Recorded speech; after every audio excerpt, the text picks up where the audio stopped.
প্রিয় চতুর্থ শ্রেণীর ছাত্রছাত্রীরা, তোমরা সকলে কেমন আছো? আশা করছি প্রত্যেকেই খুব ভালো আছো। আজকে আমি তোমাদের জন্য দেখো লেসন 1 এর ভিডিও নিয়ে চলে এসেছি। আজকের ভিডিওটা 3 নম্বর পার্ট হতে চলেছে। Why is the sky so high? এই চ্যাপ্টার থেকে আমি ফার্স্ট পার্ট, সেকেন্ড পার্ট দুটো পার্টে আমি করিয়ে দিয়েছি তোমাদের। দেখো অ্যাক্টিভিটি 8B পর্যন্ত। তোমরা যারা আমার এর আগের ভিডিওগুলো দেখোনি তারা চ্যানেলের প্লেলিস্ট থেকে চেক করে নাও। ঠিক আছে, আজকে আমরা অ্যাক্টিভিটি 9A থেকে করব। তাহলে এই চ্যাপ্টারটা আমাদের কমপ্লিট হয়ে যাবে। তাহলে চলো শুরু করি। আচ্ছা দেখো অ্যাক্টিভিটি 9A-তে কি বলছে? Write 4 sentences on how the community workers keep your school area clean. Use the following hints. এখানে নিচে কিছু হিন্টস দেওয়া রয়েছে, আমাদেরকে 4টে বাক্য লিখতে হবে। সেখানে লিখতে হবে যে কমিউনিটি ওয়ার্কার্সরা আমাদের যে স্কুলকে কি করে পরিষ্কার রাখে। ঠিক আছে, তাহলে তোমরা খাতা পেন বার করে লিখে নাও। তাহলে দেখো এভাবে লিখবে পয়েন্ট করে। নাম্বার 1-এ কি লিখবে? The community workers use broom and water for their work. ঠিক আছে, দেখো হিন্টস কি কি দিয়েছি? ইউজিং ব্রুম অ্যান্ড ওয়াটার, ঠিক আছে, ঝাঁটা এবং জল ব্যবহার করে। 2 নম্বর point, sweeping the dust regularly, প্রত্যেক দিন ধুলো ঝাড় দিয়ে। 3 নম্বর পয়েন্ট, রিমুভিং দ্য গার্বেজ, নোংরা আবর্জনা পরিষ্কার করে। তাহলে সেই পয়েন্টকে ফলো করে তোমাদের লিখতে হবে। 1 নম্বর পয়েন্ট কি লিখবে? The community workers use broom and water for their work. Community ওয়ার্কাররা তাদের কাজের জন্য ঝাঁটা এবং জল ব্যবহার করে। ঠিক আছে, নেক্সট পয়েন্টে লিখবে যে they regularly sweep the road and the area around the school to prevent foul smell and mosquitoes. এটার মানে হচ্ছে তারা প্রত্যেক দিন রেগুলারলি মানে কি প্রতিদিন, সুইপ মানে কি ঝাড় দেয়, কি রাস্তা রাস্তা ঝাড় দেয়, the road and the area around the school, এবং স্কুল চত্বর, স্কুলের আশেপাশে বা স্কুল সংলগ্ন এরিয়া সমস্তটা পরিষ্কার করে, ঝাড় দেয়। কেন? টু প্রিভেন্ট, প্রিভেন্ট মানে কি প্রতিরোধ করা। কি করতে?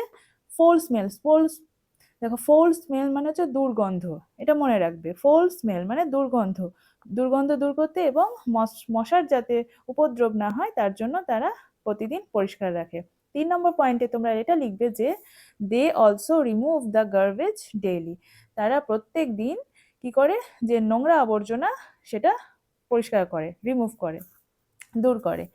দে spray mosquito repellents and other sprays to prevent diseases, তারা কি করে? মসকুইটো যে রিপেলেন্টসগুলো স্প্রে করে, ঠিক আছে, এবং অন্যান্য স্প্রেগুলো দেয় যাতে অসুখ বিসুখ, রোগ বিসুখ না হয়, সেজন্য তারা স্প্রে করে। তোমরা নিশ্চয়ই দেখেছো মিউনিসিপ্যালিটি থেকে আসে মাঝে মাঝে লোকেরা, তারা কি করে? এসে এগুলো স্প্রে করে, তাই তো, যাতে মশামাছির উপদ্রব না হয়। তাহলে এটা আমাদের হয়ে গেল অ্যাক্টিভিটি 9A কমপ্লিট। এবার অ্যাক্টিভিটি 9Bটা দেখো কি বলছে? Write 4 sentences on how one should take care of old people.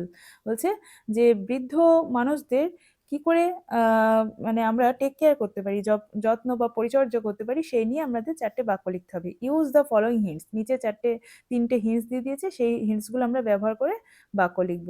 দেখো কি কি হিন্টস দিয়েছে পড়ো।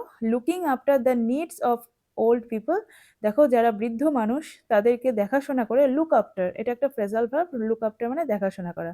The needs of old people, তাদের যা যাবতীয় যা প্রয়োজন সেগুলোর প্রতি লক্ষ্য রেখে দেখাশোনা করতে হবে তাদের জন্য। আর কি করতে হবে? প্রোভাইডিং হেলদি ফুড, তাদেরকে যে স্বাস্থ্যকর খাদ্য প্রোভাইড করতে হবে আমাদের। আর হেল্পিং ইন ডেইলি ওয়ার্ক, তাদের যে প্রত্যেক দিনের নিত্যদিনের যে ওয়ার্ক সে কাজে আমাদের সাহায্য করে। তাহলে দেখো এটা দিয়ে আমরা বাক্য বানাবো, তোমরা লিখে নাও খাতায়। দেখো প্রথমে লিখবো আমরা, we should always look after the needs of old people by making sure they have everything they need. আমরা আমাদের কি করা উচিত? We should always look after the needs of old people, বৃদ্ধ মানুষদের যা যা প্রয়োজন, যা যা দরকারি জিনিস সেগুলো আমাদেরকে দিতে হবে, তাদেরকে যা যা প্রয়োজন সেগুলোকে আমাদের দেখাশোনা করতে হবে।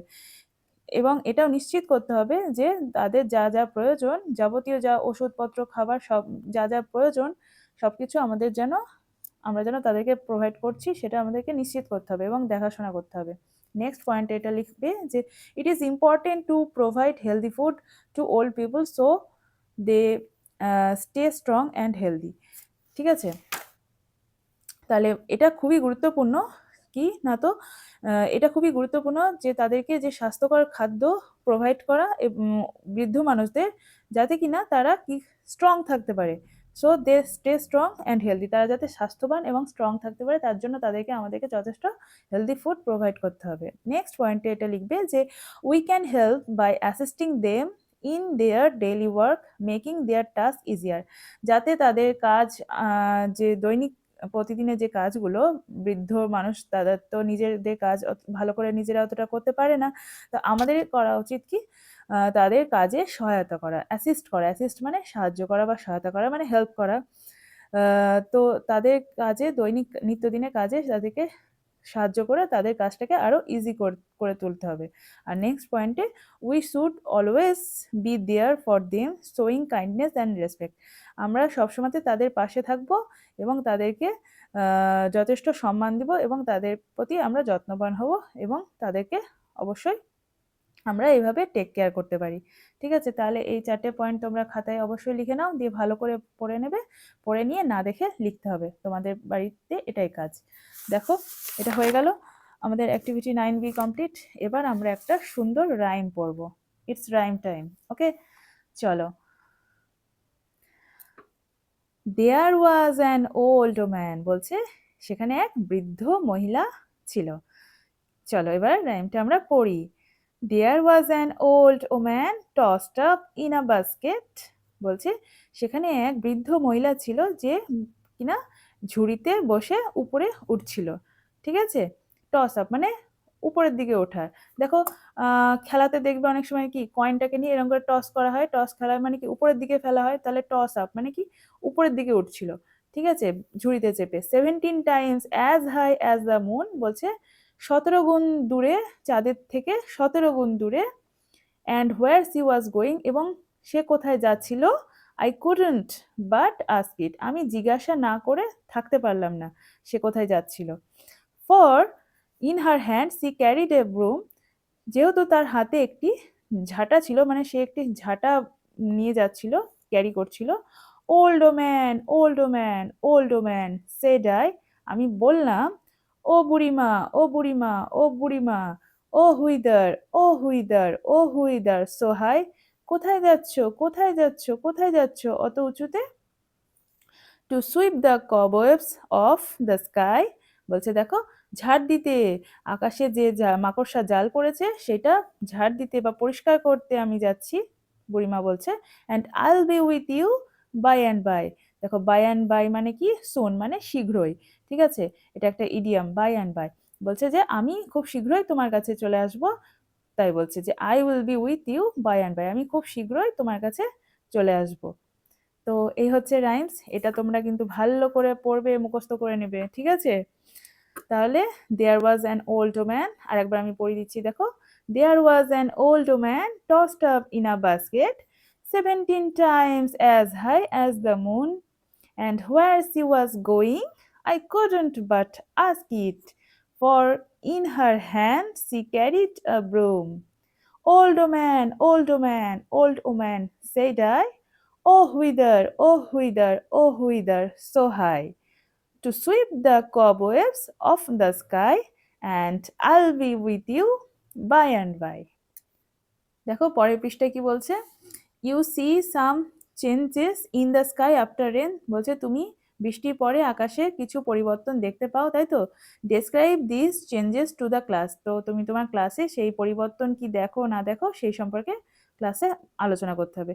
তাহলে দেখো তোমরা এটা লিখে নাও, আমি তোমাদের জন্য লিখেছি, তোমরা এটা খাতায় নোট করে নাও। কি লিখবে দেখো, লিখবে আফটার রেন, বৃষ্টির পর, we can see many beautiful changes in the sky, আমরা আকাশে অনেক সুন্দর সুন্দর পরিবর্তন দেখতে পাই, লক্ষ্য করি। The dark cloud slowly move away, যে ঘন কালো মেঘ ধীরে ধীরে সরে যায়। The sky becomes clear and bright, আকাশটা কীরকম হয়ে যায়, পরিষ্কার এবং উজ্জ্বল হয়ে যায়। বলছে দেখো sometimes we can see a colourful rainbow in the sky, মাঝে মাঝে আমরা কি দেখতে পাই আকাশে? যে কালারফুল রঙিন যে সাতরঙা যে রংধনু আমরা আকাশে দেখতে পাই বৃষ্টির পর। তারপরে দেখো the air feels fresh and কুল। বাতাসটা কিরকম মনে হয় বলো? যে পরিষ্কার সতেজ এবং ঠান্ডা অনুভূত হয়, তাই তো? The sun may shine again. সূর্য আবার হয়তো কিরণ দিতে পারে এবং সব কিছুকে একদম পরিষ্কার চকচকে উজ্জ্বল মনে হয়, তাই তো? দেখো বার্ডস স্টার্ট ফ্লাইং এগেন। বৃষ্টির পর পাখিরা আবার, যখন বৃষ্টি থামে আবার উঠতে শুরু করে। And the sky looks peaceful and beautiful. এবং আকাশটাকে একদম পিসফুল মানে শান্তিময় এবং সুন্দর দেখায়। ঠিক আছে? তো এটা তোমরা লিখে নাও, এখন স্ক্রিনশটটাও নিয়ে নিতে পারো। এটা তোমরা খাতায় লিখে নাও। তারপরে দেখো কি বলছে, last make a model of rainbow using paper stripes. দেখো তোমাদের বলছে একটা মডেল বানাতে হবে পেপার স্ট্রাইপস দিয়ে, সেখানে রেইনবো থাকবে। ঠিক আছে, তোমরা এটা নিজেরা করবে, রেইনবো তৈরি করবে, একটা মডেল করবে। ঠিক আছে, তুমি তোমার ফ্রেন্ডসদের সাথে এই কাজটা করতে পারো। তারপরে কি বলছে দেখো, write a few lines on how you feel on seeing a rainbow in the sky. বলছে কয়েকটা বাক্য আমাদের লিখতে হবে এবার, যে যখন তুমি আকাশে রেইনবো দেখো তখন তোমার কিরম অনুভূত হয়, তখন তোমার কিরম অনুভূতি হয় সেই নিয়ে লিখতে হবে কয়েকটি বাক্য। তাহলে চলো, আমি তোমাদের জন্য খাতায় লিখেছি, তোমরা এটা লিখে নাও। দেখো কি লিখবে, প্রথমে হেডিং করবে how I feel when I see a rainbow. আমি যখন আকাশে রেইনবো দেখি তখন আমি কিরকম ফিল করি বা কিরকম আমার ফিলিংসটা হয়, কিরকম অনুভূত হয়। দেখো কি লিখবে, when I see a rainbow in the sky I feel very happy and excited. যখন আমি আকাশে রেইনবো দেখি তখন আমি খুব হ্যাপি হয়ে যাই, খুব খুশি এবং উত্তেজিত হয়ে যাই। ঠিক আছে, নেক্সট লাইন লিখবে, the rainbow looks very beautiful with its 7 bright colours. বলছে রেইনবো রংধনুকে কিরকম লাগে, the rainbow looks very beautiful, রংধনুকে খুব সুন্দর দেখায়, উইথ ইটস 7 ব্রাইট কালার্স, এর যে 7টি রং, উজ্জ্বল 7টি রঙে রংধনুকে খুব সুন্দর উজ্জ্বল দেখায়। It makes me smile and feel peaceful, এটা আমাকে হাসায় এবং আমি তখন খুব শান্তি অনুভব করি। ঠিক আছে, next line, I feel thankful to see such a lovely gift of nature.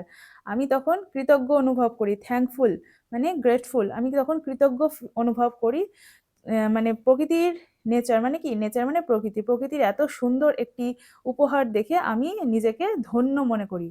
Seeing a rainbow fills my heart with joy. তো লাস্ট লাইন লিখবে এরকম যে এই রংধনু দেখে আমার যে হৃদয়টা, মনটা আনন্দে একদম ভরে যায়। ঠিক আছে, দেখো তোমরা স্ক্রিনশট নিয়ে নাও, এখন তোমরা খাতাতে অতি অবশ্যই লিখে নেবে, দিয়ে কিন্তু ভালো করে পড়বে, পড়ে না দেখে খাতায় লিখবে, না হলে কিন্তু পারবে না। পরীক্ষাতে যদি তোমাদের এরকম নিজে থেকে 3-4টে বাক্য লিখতে দেয়, তোমরা লিখতে পারবে না।